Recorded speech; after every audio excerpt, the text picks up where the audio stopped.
Hello everyone and welcome to my channel. Today we are finally doing it. We're finally doing the Chariot in Glutos Orscollion, Lord of Gluttony's model kit. So we're going to start off with assembly, and we're going to assemble up to the point that we get in the way of painting. So I assembled the carriage, or the chariot entirely, the canopy, the snake statue head, as well as all the little dishes and stuff off to the side. And once that was done, we're going to prep it for priming, and I'm going to use Bright Touch Gray Car Primer.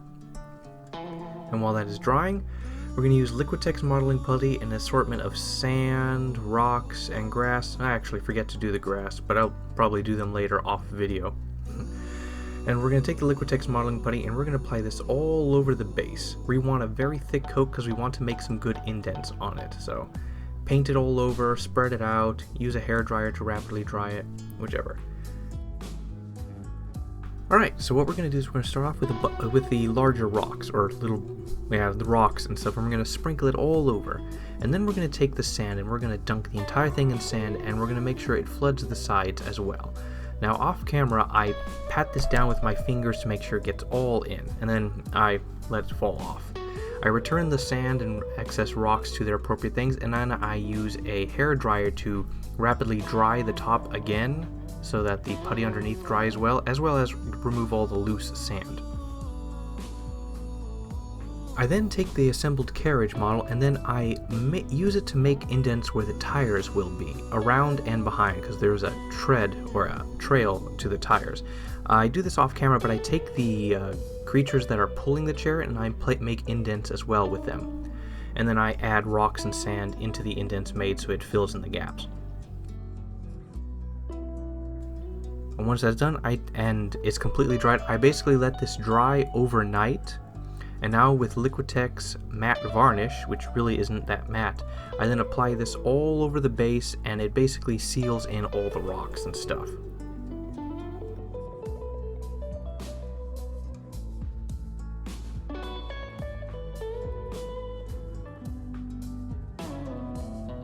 And now with Gray Seer, Ulthuan Gray, Drakenhof Nightshade, Dark Reaper, and Lamian Medium, we're going to paint the stones and the marble on the chariot. And we're going to start off with a layer of Gray Seer all over the stones and the marble. Remember, on the inside of the chariot they're standing on stones.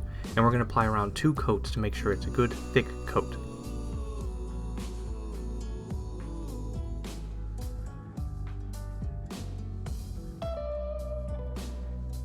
And then with Ulthuan Gray, we're going to airbrush it into the center parts of each of these round orb marble pieces to add a little bit of subtle highlighting to it.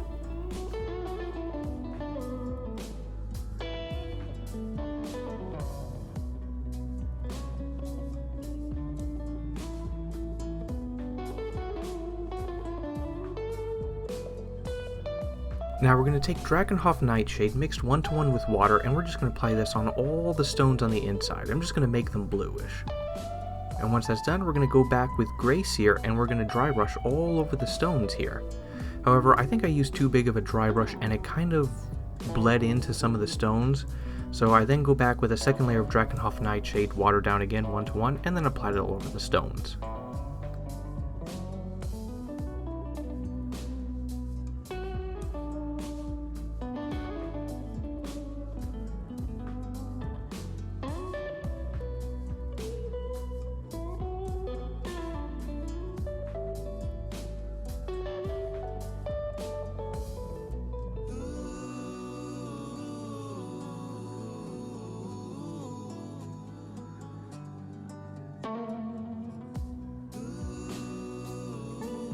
Now focusing on Dark Reaper, Ulthuan Gray, and Lamian Medium, which I don't have pictured, I'm going to paint the marble. We start with Dark Reaper and we mix it 1-to-1 with the Lamian Medium, and I want to show you like how translucent it is here on my palette.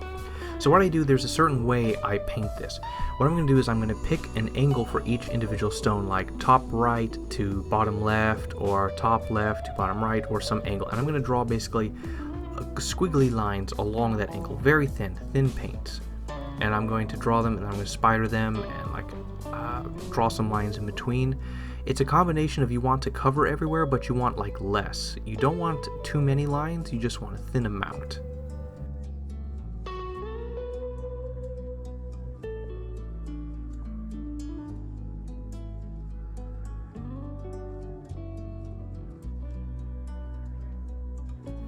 And when you've done it, and there might be some spots that are too dark or stuff, you're going to go back with some watered down Ulthuan Gray, and you're going to use it to thin down the lines you do, basically to cover it up.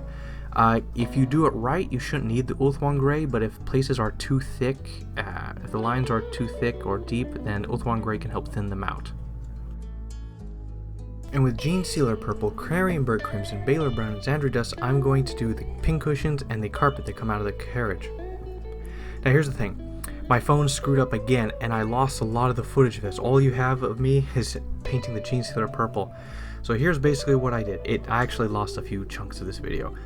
Gene Sealer Purple, Clarion-Burg Crimson after that, then dry brush Gene Sealer Purple, then brush directly watered down Gene Sealer Purple on all the raised edges on the cushions as well as the very edges of the carpet. And there are these lines going through the carpet. What you're going to do is you're going to take Baylor Brown and you're going to paint straight lines all on them. And then it'll overflow if you make a mistake. Just apply Clarion-Burg Crimson over, it'll look fine, and then re-highlight with Baylor Brown. I did not use Xandri Dust.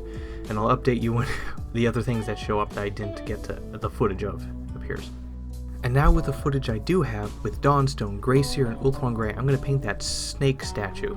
So we're going to start off with the base layer of Dawnstone, which I've already done, and then with Grey Seer, I'm going to dry brush all over it heavily. And then once that's done, I'm going to take Ulthuan Gray and do a light dry brushing on all the edges, the face, and throughout the body to just fine highlight anything. I'm not going to paint brush anything.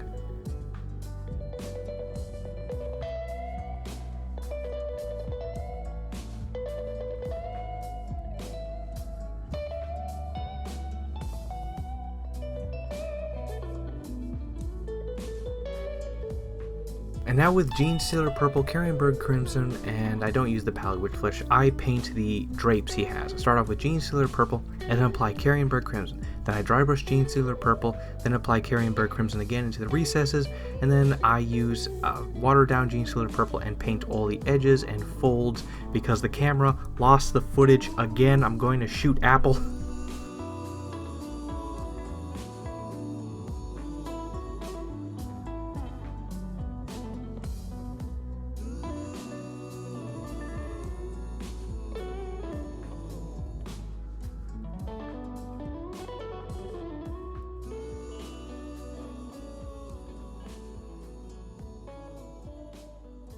And once again, I lost even more footage. I can't believe this.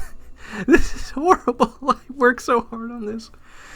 I used Skeleton Horde Contrast, Baylor Brown, and Xandri Dust. So basically what I did was I applied a layer of Baylor Brown, then I applied Skeleton Horde Contrast all over, and then I re-highlighted everything with Baylor Brown again. And then I highlighted a further round with Xandri Dust, and then added a little bit of extra watered down Skeleton Horde Contrast to make sure it blended in with the area surrounding it. And I just kept highlighting the edges of the, how do I put it, the outer edges of this entire symbol, which is a little hard in some places.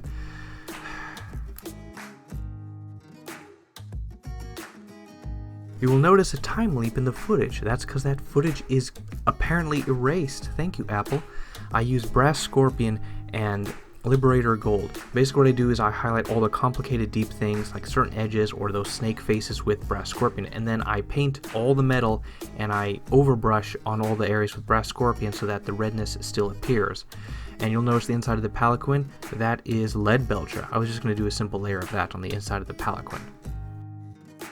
And now with Skeleton Horde and Xandri Dust, we're going to paint these scrolls that are by the wizard that sits in the porch or thingy. We start with a layer of Xandri Dust, and then we're going to apply Skeleton Horde Contrast. We want this just to be quick and easy. And if you notice, there's this very dark black metal that's everywhere. Well, guess what?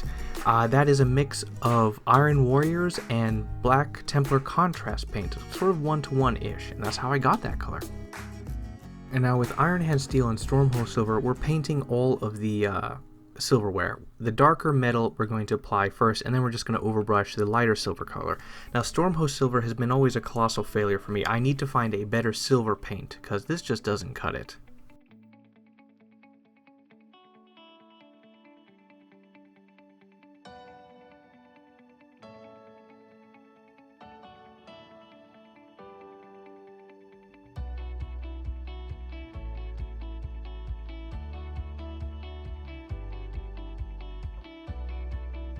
Now with Cantor Blue, Hoeth Blue, and Fugan Orange, we're going to paint the, was it the hookah thing? As far as I can tell, that's what it is, on his side. We're going to start with Cantor Blue painting the whole thing. And then we're going to take an airbrush, and we're going to take Hoeth Blue, and we're going to blast it from a specific angle, like an upper, like 45-degree angle to help add some color into it. Then we're going to take Fugan Orange, and we're going to spray this from the opposite angle. However, this was a bust. I don't recommend using Fugan Orange. It just turned it brown. Instead, I used Evil Sun Scarlet, and then I just sprayed that to where the Fugan Orange was, and that did the tricks. So there's blue and red. Now then I took Hoeth Blue in its pure form, watered down a bit, and just highlighted all the edges and some of the upper areas of the pot.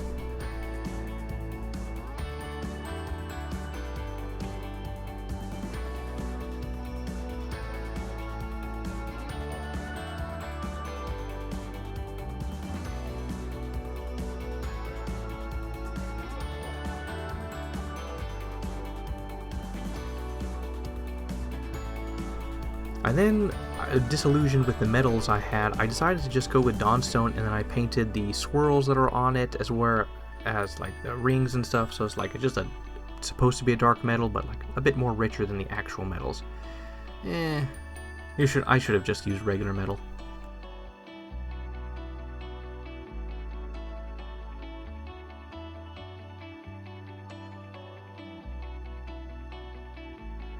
And now with Mournfang Brown, Agrax Earthshade, Steel Legion Drab, and Xandri Dust, we're going to paint the base. We start with the base layer of Mournfang Brown all over.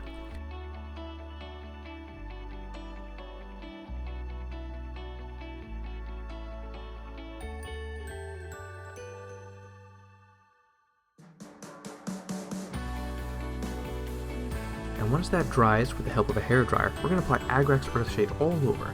I let this dry a bit more naturally, except towards the end where there were some stubborn pools, I just used the hairdryer to speed that up.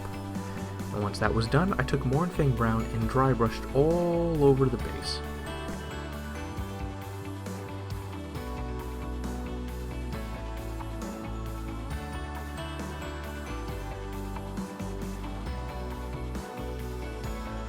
And then once that's done, I took Steel Legion Drab and lightly dry brushed all over the base, using the weight of the brush, mostly.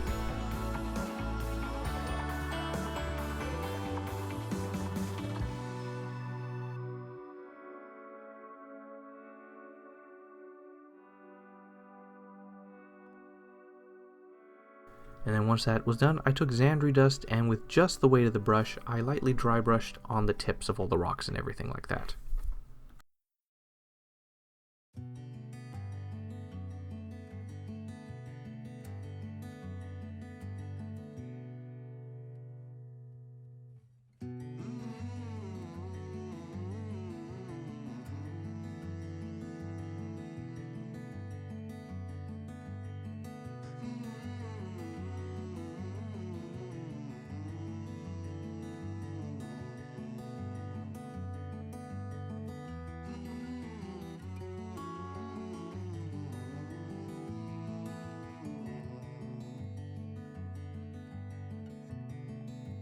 And now with Castellan Green, Doombull Brown, Agrax Earthshade, Xandri Dust, Fugan Orange, Rakarth Flesh, and Hoeth Blue, we're going to paint his Dark Elf side dish, as far as I can tell.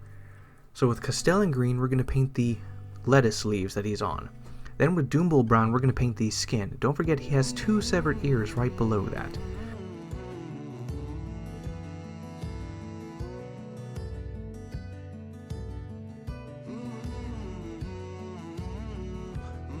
And when that's done, we're going to take Agrax Earthshade and apply it all over the flesh.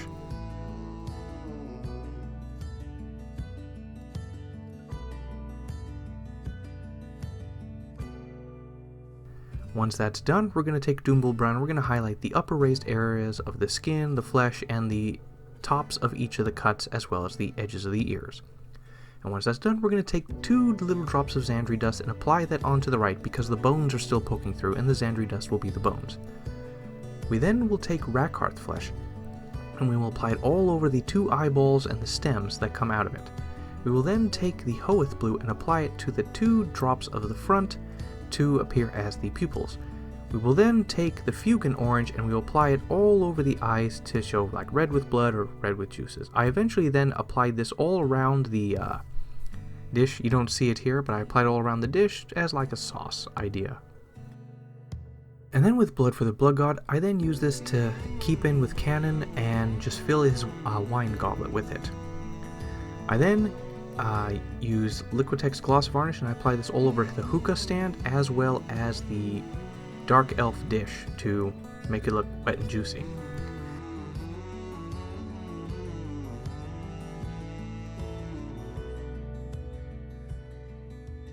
And once that was done, I then just did final assembly, and I did a combination of super glue for some and model glue for others to get them into their places.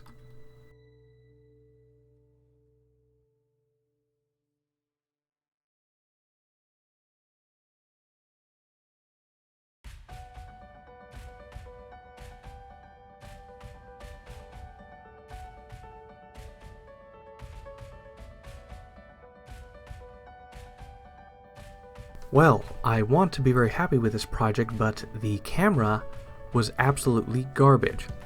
Now, a few things I'm going to point out to continue it. So the camera lost the footage. I don't know, it's like it goes to a cloud, then I have to download it on there.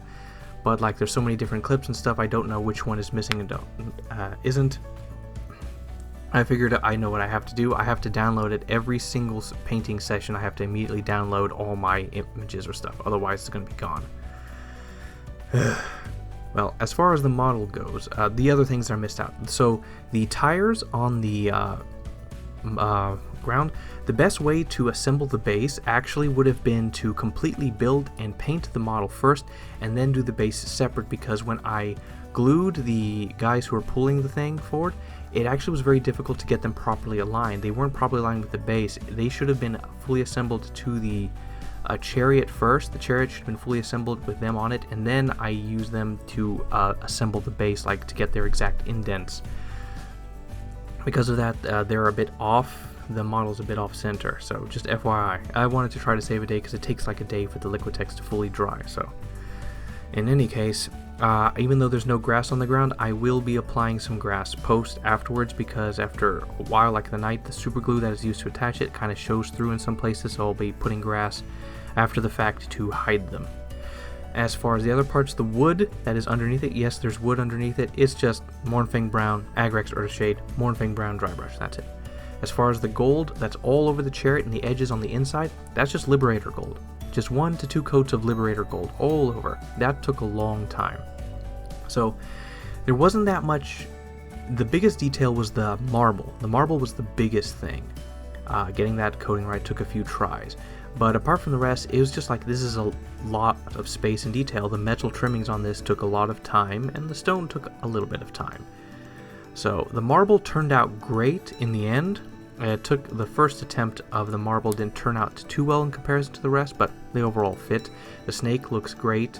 The canopy looks fine. The food dishes look kind of fine. So apart from the camera deciding to not upload my stuff for me to download it, that is so disappointing. But this model on its own, so the Chariot, I'll give it a straight up 9 out of 10, simply because of the stone and the marble. It turned out great. I did a great job. It looks great. It's not as good as the Games Workshop's image, but getting close to it is pretty good. And as far as the entire model itself, this took me around a month to fully do, because, well, I finally got a job again, of sorts, so my time is more limited. But even still, there was a lot of different details. All these different characters really slowed things down. Now, these characters are nowhere near as detailed as the Glotkin brothers, but they do have their own distinct personalities and appearances and things to take into consideration. Overall, I would say this model is a solid 8 out of 10, bordering on 9 for what I have done with it. Some parts are really great, some parts are okay, but most of it is really great. Actually, you know what? No, I'm going to go big. I'm going to say 9 out of 10 because of the marbling. The most key points about this are good and well done, and they don't drag the thing down. So I'm going to say I did a 9 out of 10 in the end. However, as far as producing a video and getting footage, I'd say a 4 out of 10 because I lost like a third. Oh my goodness. Well, Alright, I'm switching things up. I need to start producing more videos faster. I've been slowed down a bit, but then again, this has been a bit ridiculous. Alright. Whatever. Alright, like the video if you like the video. Share if you want to share it. Comment if you have anything to comment, or laugh at the horrible lost footage. I worked so hard on that. Comment if you want to nitpick on anything, and more to come soon. But not of Slaanesh. I'm literally debating between a commission, or it might be boring, but might be worth viewing, or going back to the worst models I've ever painted and giving them another chance. Because a whole range of them came out. Shoot, yeah. Alright, bye.